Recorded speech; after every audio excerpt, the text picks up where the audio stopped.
মেহেরপুর জেলার প্রায় ৮ লাখ মানুষের চিকিৎসায় প্রধান নির্ভরতা মেহেরপুর 250 শয্যা বিশিষ্ট জেনারেল হাসপাতাল।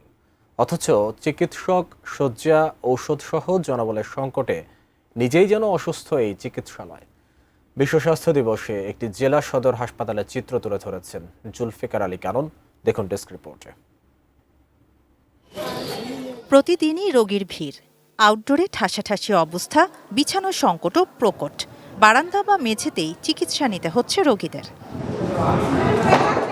2013 সালে মেহেরপুর জেনারেল হাসপাতালটি 100 শয্যা থেকে 250 শয্যায় উন্নীত করা হয়। প্রায় এক যুগেও বাড়েনি তেমন সুযোগ সুবিধা।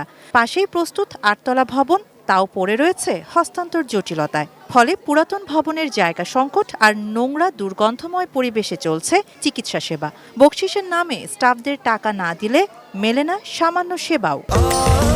স্বাস্থ্যকর অল টাইম ফ্যামিলি কেক, সব সময় অল টাইম হেলদি লাইফ।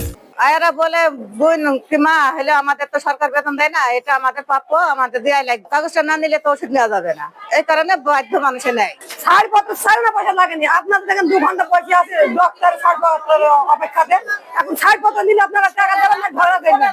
হাসপাতালটিতে চিকিৎসক, নার্স সহ শূন্য পথ 78টি। আধুনিক অপারেশন থিয়েটার থাকলেও সার্জনের অভাবে প্রায় বন্ধ অপারেশন। বন্ধ রয়েছে নর্মাল ডেলিভারিও। সন্তান প্রসবের জন্য গর্ভবতী মায়েদের পাঠানো হয় বেসরকারি ক্লিনিকে। তাতে খরচ বেশি, গর্ভবতী মা ও নবজাতকের জীবনের ঝুঁকিও বাড়ে। বন্ধ প্রায় 4 মাস। তাহলে কি নরমাল ডেলিভারি হচ্ছে না? নরমাল আইলে দিতে পারে।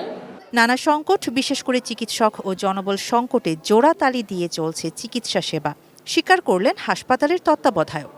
কোনো রকম জোড়াতালি দিয়ে চলছে।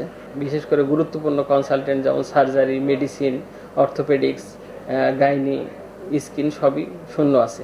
এই মুহূর্তে এমন এক অবস্থা হয়েছে যে নিয়মিত যদি কর্মচারী, কনসালটেন্ট, মেডিকেল অফিসার, অফিস সহায়ক যদি পদায়ন না হয়, হাসপাতালে স্বাস্থ্য ব্যবস্থা ভেঙে পড়ার উপক্রম। শাহানা জাহান, ডেস্ক রিপোর্ট, ATN নিউজ।